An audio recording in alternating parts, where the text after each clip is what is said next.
ಎಲ್ಲದಕ್ಕೂ ಆದಷ್ಟು ಶೀಘ್ರವಾಗಿ ನಮ್ಮ ಹೈಕಮಾಂಡ್ನವರು ಉತ್ತರವನ್ನು ಕೊಡ್ತಾರೆ. ಯಾವುದೇ ಗೊಂದಲ ಇಲ್ಲದೆ ರಾಜ್ಯದ ಜನತೆಗೆ ನಾವೇನು ಮಾತು ಕೊಟ್ಟಿದ್ದೇವೆ 23ರಲ್ಲಿ, ಅದರ ಪ್ರಕಾರ ಸರ್ಕಾರ ಅವರ ಜನರ ಸೇವೆಯನ್ನು ಮಾಡೋದಕ್ಕೆ ಕಾರ್ಯಕ್ರಮಗಳನ್ನು ಕೊಟ್ಟಿದ್ದೇವೆ. ಅವೆಲ್ಲವನ್ನು ಕೂಡ ಅನುಷ್ಠಾನ ಮಾಡ್ತೇವೆ. ನಾವು ದೆಹಲಿಗೆ ಹೋಗ್ತಾ ಇದ್ದೀರಾ? ನಾನು ಡೆಲ್ಲಿಗೆ ಹೋಗ್ತಾ ಇಲ್ಲ. ಈಗ ಆಗಾಗ ದಲಿತ ಸಿಎಂ ಕೇಳಿ ಬರ್ತಾ ಇತ್ತು.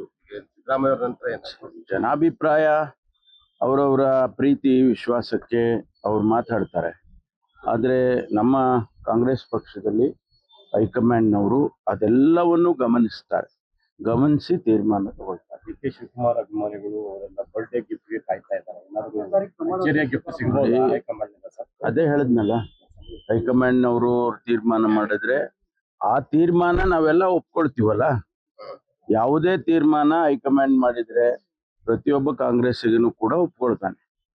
ಕಳೆದ 8 ತಿಂಗಳಿಂದ ಗೊಂದಲ ನಡೀತಾ ಇದೆ. ಇಲ್ಲಿವರೆಗೂ ಗೊಂದಲ ಏನಿಲ್ಲ. ಸಾರ್ವಜನಿಕವಾಗಿ ಅವರು ಅಲ್ಲಿ ಒಬ್ರು ಇಲ್ಲಿ ಒಬ್ರು ಅಭಿಮಾನಿಗಳು ಮಾತಾಡ್ತಾರೆ, ಅವರ ಸ್ಟೇಟ್ಮೆಂಟ್ಗಳು ಕೊಡ್ತಾರೆ, ಬಿಟ್ರೆ ಗೊಂದಲ ಏನಿಲ್ಲ. ಸರ್ಕಾರ ನಡೀತಾ ಇಲ್ವಾ? ಆಡಳಿತ ನಡೀತಾ ಇಲ್ವಾ? ಕಾರ್ಯಕ್ರಮಗಳು ನಡೀತಾ ಇಲ್ವಾ?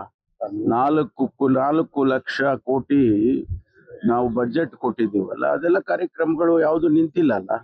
ಕಮಿಟ್ಮೆಂಟ್ ಬಗ್ಗೆ ಗ್ಯಾರಂಟಿ ಕಾರ್ಯಕ್ರಮಗಳು ನಡೀತಾ ಇದ್ದಾವೆ. ಕಮಿಟ್ಮೆಂಟ್ ಅದೇ ನೋಡಿ, ನಾನು ಅದಕ್ಕೆ ಹೇಳಿದ್ದೆ, ಹೈಕಮಾಂಡ್ನವ್ರಿಗೆ ಗೊತ್ತು, ನಮ್ಗೇನು ಗೊತ್ತಿಲ್ಲ. ಹೈಕಮಾಂಡ್ ಸ್ಪಷ್ಟೀಕರಣ ಕೊಟ್ಟಿಲ್ಲ ಅಂದ್ರೆ 5 ವರ್ಷ ಮುಂದುವರಿಬಹುದು ಸಿದ್ದರಾಮಯ್ಯನವರೇ ಅಂತ ತಾವು ಹೇಳಿದ್ರಿ. Thank you. ಲೇಟೆಸ್ಟ್ ಹಾಗೂ ಇಂಟ್ರೆಸ್ಟಿಂಗ್ ಸುದ್ದಿಗಳಿಗಾಗಿ ಬಾಸ್ ಟಿವಿ ಕನ್ನಡ ಚಾನೆಲ್ನ ಸಬ್ಸ್ಕ್ರೈಬ್ ಮಾಡಿ. ಹಾಗೆಯೇ ಬೆಲ್ ಐಕಾನ್ ಪ್ರೆಸ್ ಮಾಡಿ. ಇದರ ಜೊತೆಗೆ ಫೇಸ್ಬುಕ್, ಇನ್ಸ್ಟಾಗ್ರಾಮ್, ಎಕ್ಸ್ ನಲ್ಲೂ ಮಿಸ್ ಮಾಡದೆ ಫಾಲೋ ಮಾಡಿ.